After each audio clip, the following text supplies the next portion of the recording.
Écoutez,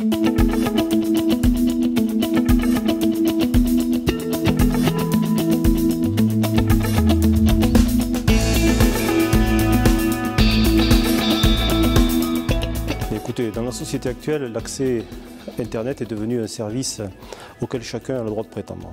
Et pour l'attractivité d'un territoire, c'est une nécessité.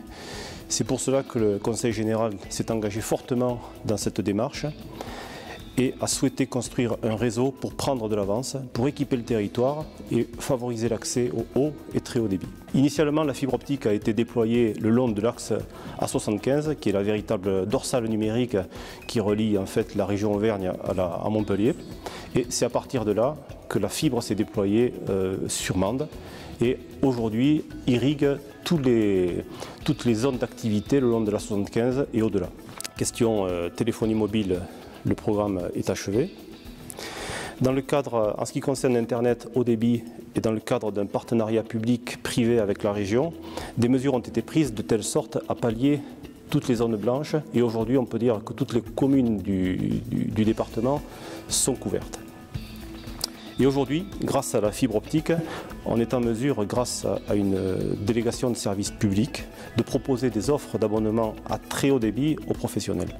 Un des premiers clients a d'ailleurs été l'hôpital de Mende. Et pour illustrer cette formidable avancée dans l'aménagement du territoire, on pourrait citer l'exemple de la commune d'Aumont-Aubrac qui, depuis un an, dispose du FTTH, c'est-à-dire du très haut débit à l'abonné. Le très haut débit, pour un département comme la Lozère, c'est une véritable chance. C'est une opportunité, une chance. Moi, le très haut débit et plus généralement, on va dire, les nouvelles technologies, j'en vois deux apports et deux bienfaits. Si je vous prends l'exemple de bienmanger.com, grâce à Internet, nous avons pu faire venir chez bienmanger.com, faire venir travailler des gens chez bienmanger.com, des gens qui maintenant vivent en Lozère, qui ne seraient jamais venus si Internet n'avait pas existé, car si Internet n'avait pas existé, Bien Manger n'existerait pas. Comment il nous soutient? Dans les projets de développement que nous avons, pour faire face à la croissance de notre activité, nous envisageons à moyen terme de déménager notre activité dans une zone d'activité à proximité de l'autoroute A75. Ces zones d'activité sont portées directement ou indirectement par le Conseil général et bénéficient d'un accès au très haut débit. Pour vous, dans votre quotidien professionnel, au niveau de la Maison de l'Emploi et de la Cohésion sociale, quelle utilisation faites-vous d'Internet? En tant que coordonnateur de la Maison de l'Emploi et des relais services publics de la Lozère, moi j'ai pour mission de coordonner une équipe qui est sur l'ensemble du territoire et donc à plus d'une heure de route de mon bureau.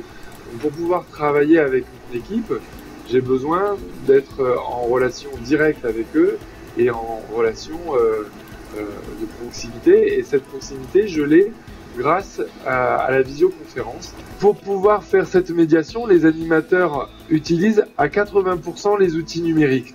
Donc bien sûr, le très haut débit va nous apporter de la fluidité dans notre travail.